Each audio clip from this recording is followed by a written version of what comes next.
ओम नमो नारायण। जय राधे कृष्णा। राजा भृतहरि विक्रमादित्य के बड़े भाई थे और वे सम्राट थे। वे अपनी रानी के ऊपर पूरी तरीके से असक्त थे। असक्त मतलब पूरी तरह से उनके बस वही दिखती थी और वो उनकी रानी जो भी वह उन्हें बोलती थी शब्द उनके लिए पत्थर की लकीर हो जाती थी। तो विक्रमादित्य ने उनको समझाने की बड़ी कोशिश करी कि ये चीज़ गलत कर रहे हैं।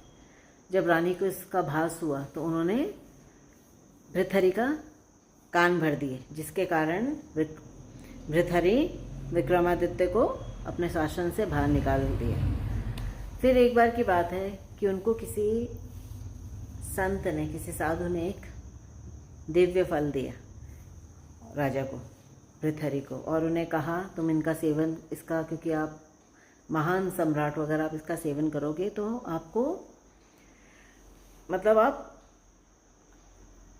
अमृत के समान है वो फल और तुम हमेशा यौवन रहोगे, यंग रहोगे। अब उन्होंने सोचा भृतहरि ने कि मैं यौवन होके क्या करूँगा, मैं वो अपने मतलब रानी से बहुत ज़्यादा प्यार करते थे। तो उन्होंने वो फल अपनी रानी को दे दिया। उन्होंने सोचा कि अगर मेरी रानी ये फल पाएगी और हमेशा यौवन रहेगी तो उससे उन्हीं को ही सुख होगा। पर दे दिया।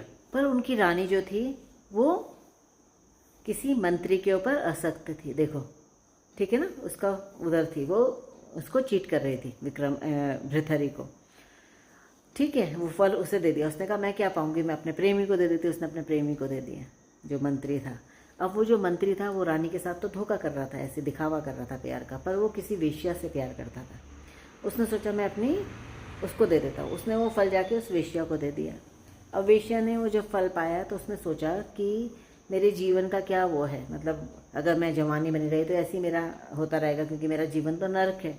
तो उसने सोचा कि क्यों ना मैं इस फल को वापस अपने सम्राट को दे दूँ, सम्राट को वो फल दे दूँ, ताकि हमारा जो राजा है वो बहुत अच्छा है और उसको दे दें तो वो राज करेगा और उसके लिए अच्छा है, हमेशा यंग रहेगा। उसने वो फल जाकर के राजा को दे दिया। अब राजा ने जब वो फल देखा तो वो चकित हो गया देख करके। उसने अपने गुप्तचरों को भेजा पता करने के लिए क्या है। तब उसे जाके पूरा पता चला कि कैसे उसकी रानी उसको चीट कर रही थी। इससे उन्हें क्या हुआ, बड़ा सदमा लगा। उन्हें बड़ा सदमा लगा इस चीज़ से और वो एकदम मतलब दुनिया के प्रति विरक्त हो गए।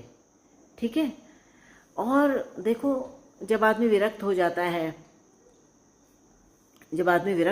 कैसे होता है, जब किसी को चीज़ से धोखा मिलता है तभी आदमी संसार